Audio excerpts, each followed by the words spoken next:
خنده بر لب میزند، از قلب فریادی کند. کوه را با تیشه کندن کار فرهادی کند.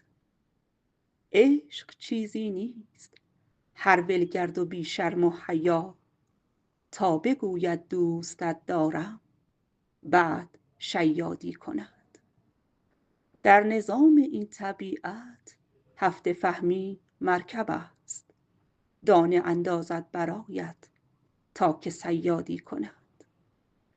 می توان اندوه خود در چاه دل محبوس کرد، دوستان غمگین شوند و دشمنت شادی کند.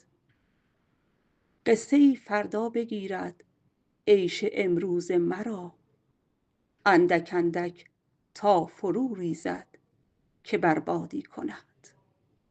من که حالا زنده ام قدری ندارم پیش او، بعد مردن در مزارم مرده را یادی کند.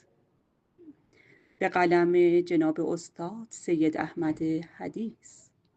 تقدیم به نگاه‌های پرمهرتون.